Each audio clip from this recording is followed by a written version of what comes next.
everybody. Welcome to this episode of Retention Zone, where I'm happy to be joined by Gilles Domartini, the CEO and co-founder of Cleeng. Ciao, Gilles. Good morning, Carlo. Ciao. From Poland, freezing Poland this morning for our first episode of Retention Zone in 2025. So glad to be with you, Carlo. So I wanted to discuss a bit, as you have a great observation point, and I know you have been around in the last few weeks, so you also have a global view of streaming and subscription, even beyond streaming. So what are you observing in the market right now? Well, the market at the moment is really into intense preparation for what is going on in 2025. I think we have a combination of multiple factors that creates some risk and also many opportunities. I think from the risk side, definitely the situation with the political climate is seen as unpredictable, especially when we work in Europe. I think European firms are a bit concerned by what is going on in the US. And we wonder how we're going to finish 2025. So that's the first factor. I think a second factor that is also considerably influencing how we operate as a startup like us is the acceleration of all AI solutions, and in particular AI agents. I think AI agents are revolutionizing many of the workflows that we've been working with for the past 5 to 10 years. The way we've been scoping activities, the way we've been coding, the way we've been testing, how we support our clients, how do we debug our platform, and same goes with marketing activities. I think we've been for the past years doing a lot of push activities, whether it was online through PPC, paid search, LinkedIn, or organizing webinar like we have today. But we see that now AI is also giving us the opportunity to do micro-targeting of certain groups of personas that we want to go after. So all of this is a bit scary, but also definitely creates many opportunities. I think those who succeed well in 2025 will be very well positioned for 26 and 27.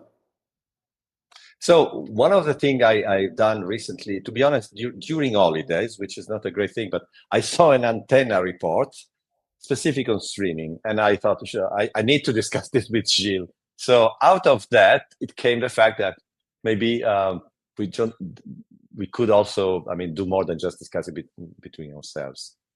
So I wanted to review some of the slides and charts, especially from this report, to have your take. So millions of consumers continue to join premium SVOD for the first time. So we have new customers in streaming, which is good news, I would say, right?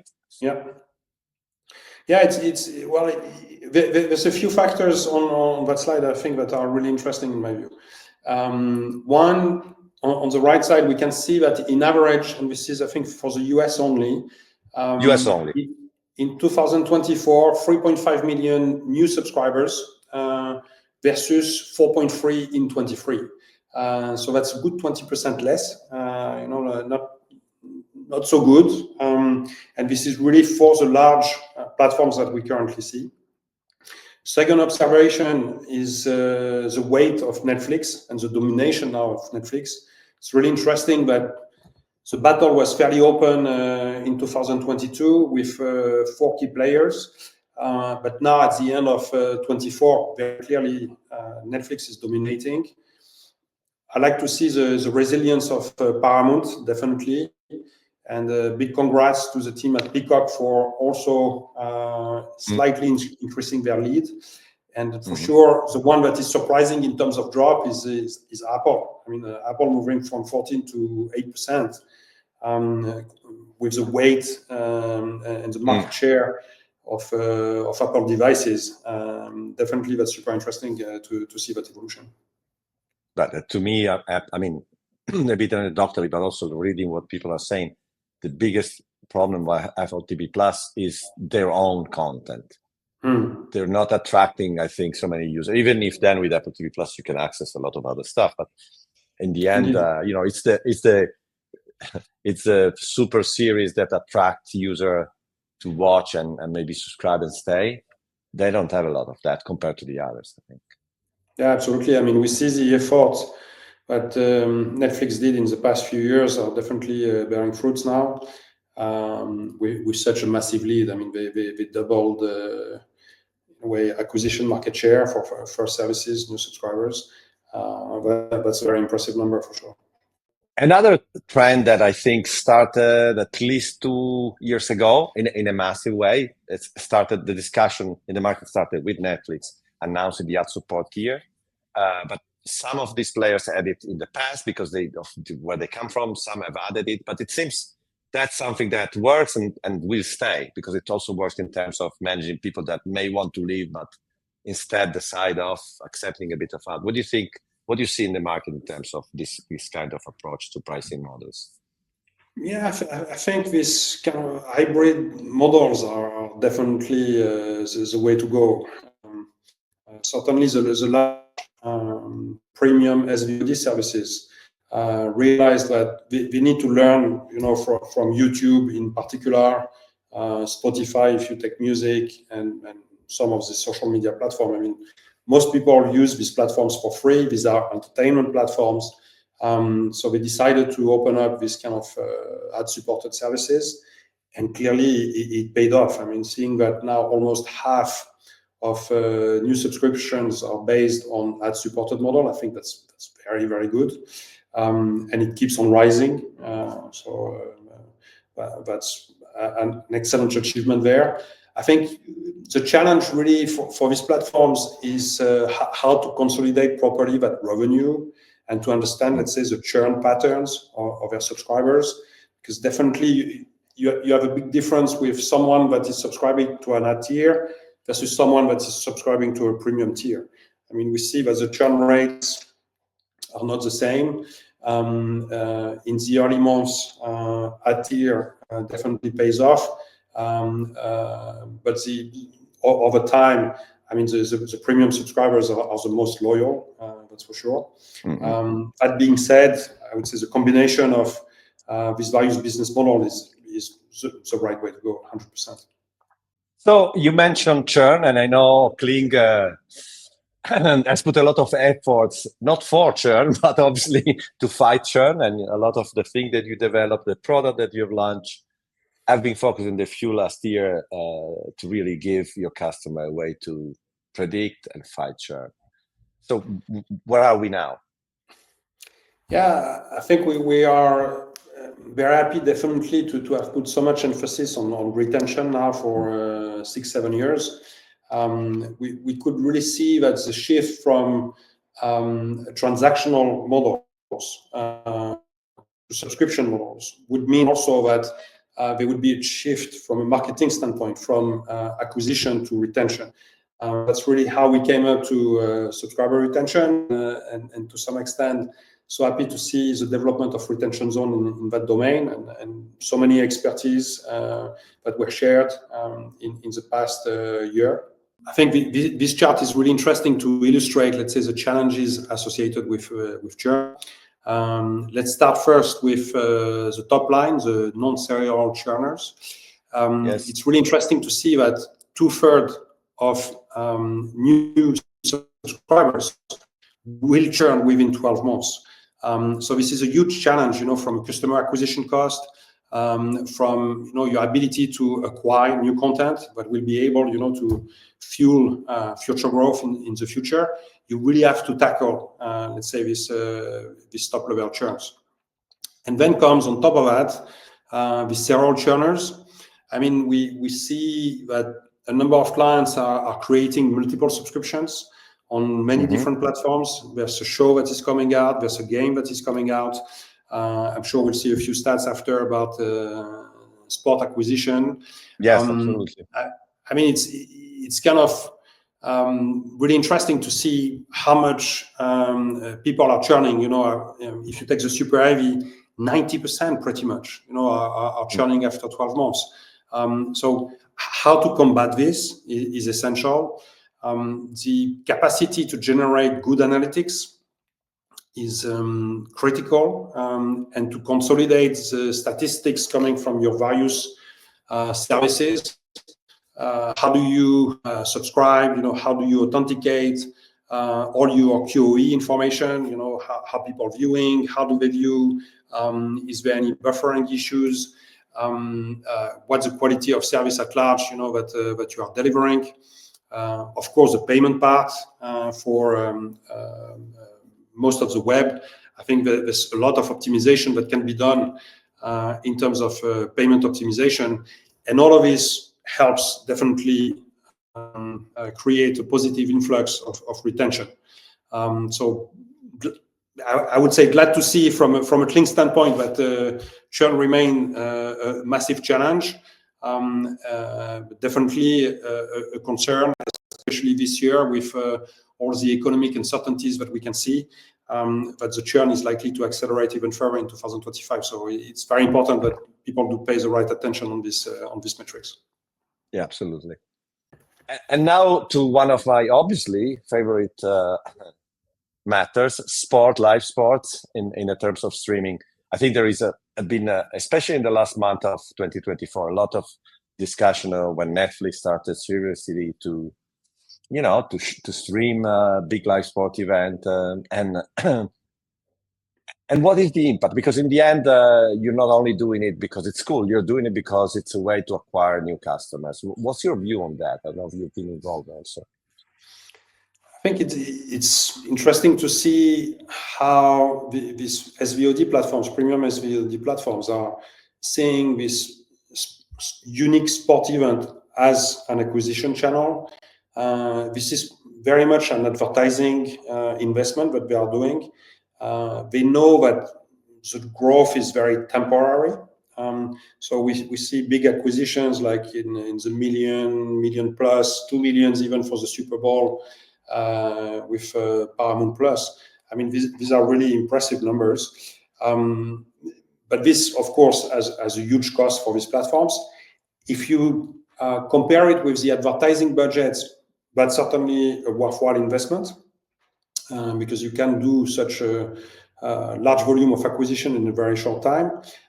After, it's your ability to nurture these new subscribers, to create the loyalty associated with these packages that you have, giving them also additional choice, and indeed avoid that you lose too many of them too quickly. And here, that's a great segue, Carlo. I think what you show here with already 8 months later, in the case of Paramount Plus, they've lost almost 2/3 of the new subscribers that they acquired. Same a little bit with Peacock, maybe at a lower pace. So it's not a given, let's say, that this type of sport activities are the way to go. It does require a very complete marketing strategy to address basically how to nurture the subscribers and how to create the loyalty that you require. But definitely, it's also an interesting trend for the sports federation. I mean, for NFL, NBA, to be able to sell specific packages to various channels is really interesting. They certainly reach new audiences that potentially may not have been watching the services otherwise. So interesting trend to watch. And this, I would also put it next to what is going on with social media, because there's a lot also going on social media with all of the sports. So nowadays there's so much content that you can consume, and it's important that as a broadcaster and as a federation, you really look at these various channels and these various strategies in an holistic manner. I mean, as we were talking about social media, really interesting, to see this strategy of YouTube. which normally is more of a social media platform. I mean, people are going to YouTube to watch any forms of videos. And the investments that they've been doing with the NFL Sunday tickets seems to really start to drive very serious acquisition numbers. Pretty much NFL is doubling the amount of subscriptions on YouTube TV. I mean, we see that in August, there's about 0.7 million new additions. And when the season starts, then we move to 1.4, 1.5. So that's the effect, really, that the NFL has on the YouTube channels. And that shows also, let's say, that the merge of a social media platform like YouTube with a more premium SVOD service like YouTube TV. And that's certainly also the way forward. In the case of YouTube, you move from advertising to paid, while in the case of Netflix and Paramount, you move from paid to advertising. So the two are getting together. Yeah, it's converging. And one thing that is also just out a few weeks ago is the new Nielsen report that, again, debate shows broadcast, cable, streaming.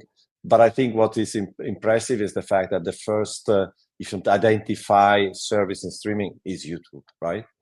Yeah. Yeah, YouTube remains very dominant.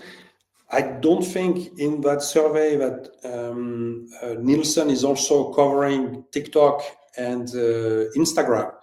But just, I think, this week, the official financial revenues of TikToks were shared. I think it was an Omdia research. Yeah. TikTok generated $63 billion in revenue.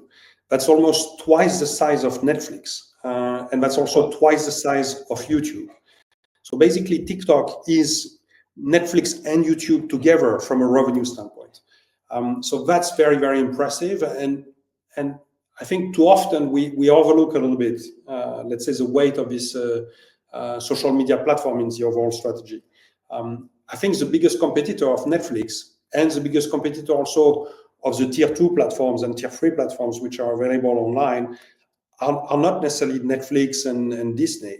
They are actually Instagram, TikTok, and YouTube, and potentially Twitter if it goes in the right direction in the coming few months.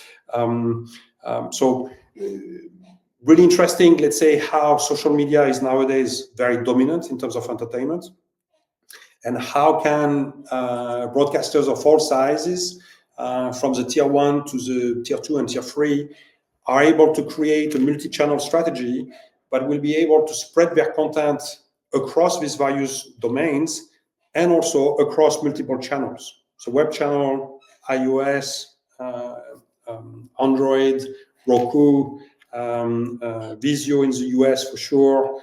So there's definitely a number of new platforms emerging. And I think it's the ability to create a content that is very compelling across these various channels and across these various social media touch points along with your service that will make a win in 2025. Absolutely. So we talked about the big names, Netflix, Paramount, Prime Video, etc. But what happens to the rest of the market in your view? Well, I think there's a very contrasted situation between the various regions we operate in. I think in the US, you clearly have a few dominant players, and these dominant players are vacuuming a lot of the attention. And when I say dominant players, that would be the TikTok, Instagram, Netflix, Disney, Paramount, potentially Peacock. So these are the ones that people go after. But the market is large enough in the US to also give the opportunity for a number of smaller players. I mean, we've been working now for quite some time with like Newsmax and Big Ten networks, even with NFL Plus. I mean, that was really interesting to see the development in the past 3 years that we had with them. So there are many opportunities in the US, and there's a lot of investments and innovation going on in the US market. Another region that is really booming at the moment is the MENA region, so the Middle East. I think between the Qatari, UAE, Saudi Arabia, there's really a lot of investment going on in terms of entertainment. We will dominate the Arabic world in terms of entertainment and news. Historically, the Qataris were very present with Al Jazeera and beIN Media. But we see that nowadays, absolutely, the Saudi Arabia is also putting huge efforts to develop unique content, unique services across the region. And when I say across the region, it really spans from Turkey to Egypt, Jordan, and Morocco. So it's definitely a very large region. When it comes to Europe, I think Europe is watching a little bit, what is going on in the US, and I think are taking more a defensive position. If we look at RTL Group, TF1, M6 Group, Canal Plus, they are trying to identify which are the buckets of opportunity where they can have a strong defensive position. Sky, for sure, in the UK, and they benefit from the Comcast group in their case. It's not easy, I think, for these groups. They see that basically a lot of the attention span of consumers are actually going to these large American firms. So it will create still a lot of stress on European firms. And overall, the industry at the moment is, once you exclude, let's say, the really big operators, I think the industry in itself is shrinking. The investments are also reducing.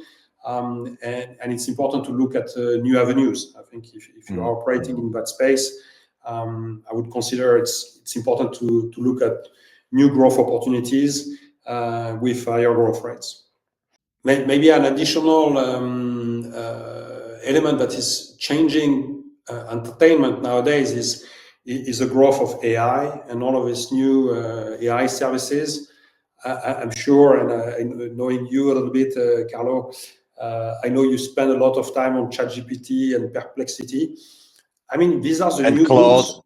And Claude Anthropic, especially, more than anything else. Okay. I'm not a big user of Claude.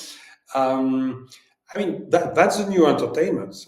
Within years, this will be the new entertainment. Already, I'm so impressed on so many topics, whether these are personal topics, very intimate topics, or professional topics about strategic decision that you try to do.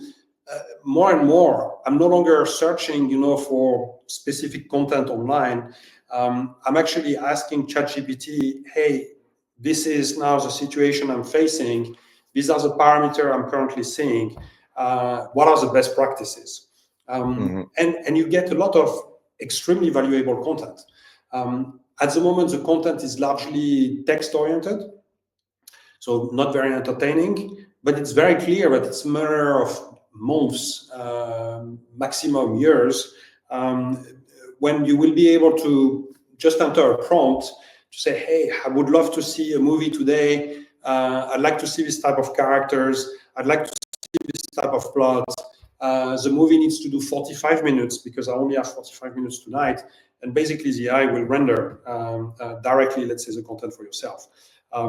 We see it also for our websites, and the developments. I think last time we saw each other, Carlo, at the retention zone in Amsterdam for IBC. Yeah. Yes. There's this one prediction that I've been sharing that in 2 years, I think we don't need a dashboard anymore. We don't need a website anymore. I mean, the content will be generated on the fly based on the request of that users and the knowledge that you have about that particular user. Yeah. And just to confirm, Perplexity started Perplexity Sport, which is the first vertical on sport and live sport at the moment, only for NFL. I wrote a little article about it. So they already enter a bit. It's nothing major at the moment, but there's already development exactly with what you were saying. But let's talk a bit at the end about Cleeng. How is Cleeng doing? What are you? I know that you also have planned to go a bit beyond streaming, maybe in 2025. Tell me the rationale behind it.